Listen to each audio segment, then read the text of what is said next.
¿Cuáles son las leyes ponderales de la química? Las leyes ponderales son aquellas que rigen el comportamiento de las sustancias involucradas en un cambio químico en función principalmente de la masa de estos componentes. Son 5 leyes. La primera, denominada también la conservación de la masa y posteriormente masa-energía con el aporte de Albert Einstein.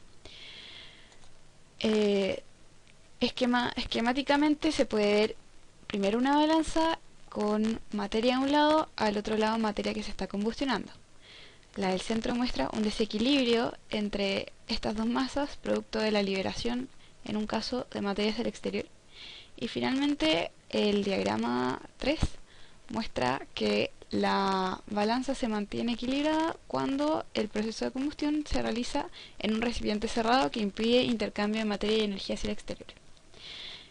Esta ley se puede resumir en dos postulados que, a excepción de las reacciones nucleares, se cumple siempre que la masa de los reactantes es igual a la masa de los productos, y asimismo la energía de los reactantes es igual a la energía de los productos de la reacción. La segunda ley, también llamada las proporciones definidas de Proust, dice que cuando dos o más elementos se combinan para formar un compuesto, lo hacen en una relación en peso constante independiente del proceso seguido para formarlo. Se tiene que, por ejemplo, para el agua, la masa de hidrógeno y oxígeno estarán siempre en proporción 1:8 en masa, independiente del origen del agua. Es importante recalcar que estas proporciones, como se definió al principio sobre las leyes ponderales, es con respecto a la masa y no a la cantidad estequiométrica de átomos involucrados de cada elemento en la molécula. La tercera ley de las proporciones múltiples de Dalton nos dice que las cantidades de un mismo elemento que se unen con una cantidad fija de otro elemento para formar en cada caso un compuesto distinto están en la relación de números enteros sencillos. Por ejemplo, se sabe que existen comúnmente dos óxidos de cobre, uno que tiene más proporción de cobre con respecto al oxígeno que el otro. Si experimentalmente se midiera la cantidad de cobre y de oxígeno que hay en una determinada cantidad del óxido de cobre, se encuentra que esta proporción es 4:1. A través de deducciones sencillas con el peso molecular de cada uno de los componentes se llega a que la fórmula molecular de este compuesto es óxido de cobre 1.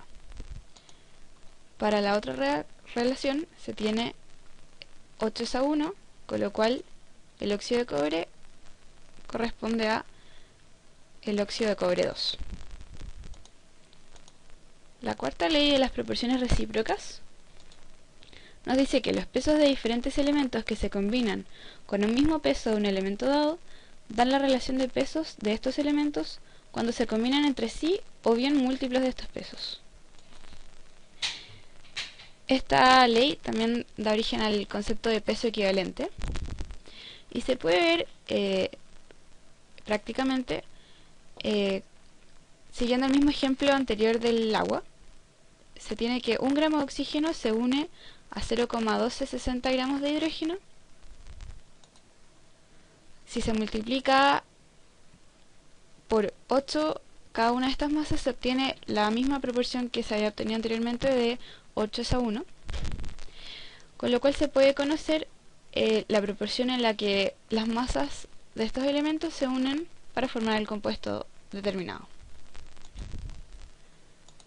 En última instancia tenemos la ley de los volúmenes de combinación de Gay-Lussac, que dice que en una reacción química los volúmenes de todas las sustancias gaseosas, medidos a la misma presión y temperatura, están en una relación de números enteros sencillos.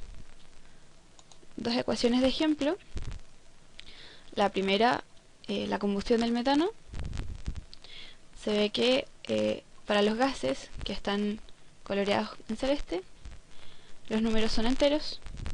Asimismo, para la síntesis de amoníaco, se debe recalcar que si se obtuviese una reacción química en la cual uno o más de los componentes está antepuesto por un número no entero, siempre se puede amplificar para obtener el número entero deseado y así lograr que todos los coeficientes estequiométricos estén en una relación entera. Para más información te recomiendo que revises alguno de estos enlaces y profundices la materia.